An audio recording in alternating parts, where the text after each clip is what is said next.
आइए दोस्तों, हमारे प्रिय श्री कृष्ण द्वारा लिखित श्रीमद् भागवत गीता को पढ़ते हैं और जानते हैं कि हमारे श्री कृष्ण ने संसार को क्या क्या संदेश दिए। सबसे पहले जानते हैं श्रीमद् भागवत गीता के पहले अध्याय का महात्म्य।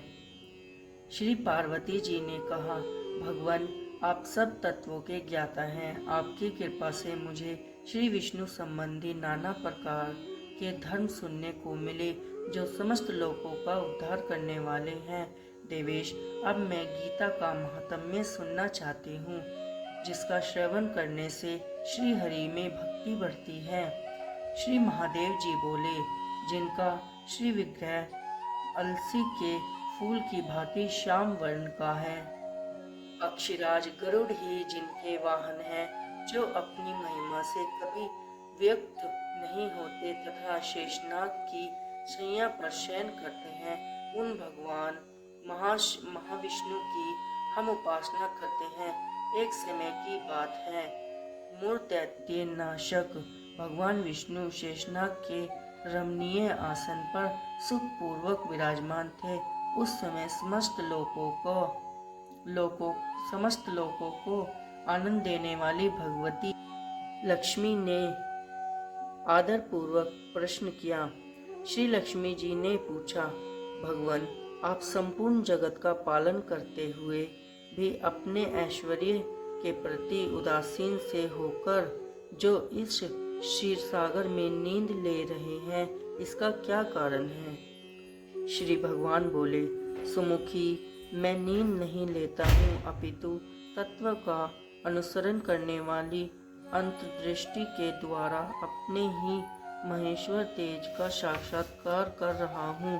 देवी, यह वही तेज है जिसका योगी पुरुष कुशाग्र बुद्धि के द्वारा अपने अंत कारण में दर्शन करते हैं तथा जिसे मीमांसक विद्वान वेदों का सार तत्व निश्चित करते हैं।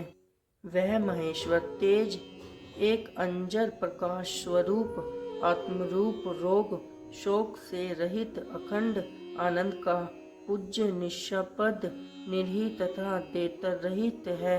इस जगत का जीवन उसी के अधीन है, मैं उसी का अनुभव करता हूँ। देवेश्वरी, यही कारण है कि मैं तुम्हें नींद लेता सा प्रतीत हो रहा हूँ।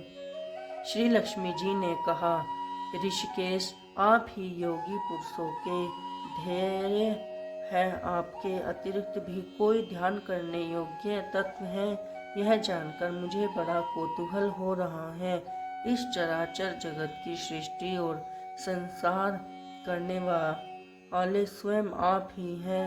आप सर्वसमर्थ हैं। इस प्रकार की स्थिति में होकर भी यदि आप उस परम तत्व से भिन्न हैं तो मुझे उसका बोध कराइए।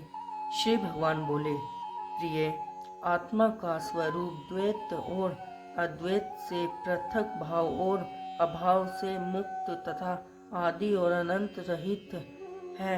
शुद्ध ज्ञान के प्रकाश से उपलब्ध होने वाला तथा परमानंद स्वरूप होने के कारण एकमात्र सुंदर है, वही मेरा ईश्वरीय रूप है। आत्मा का एकत्व ही सबके द्वारा जानने योग्य है।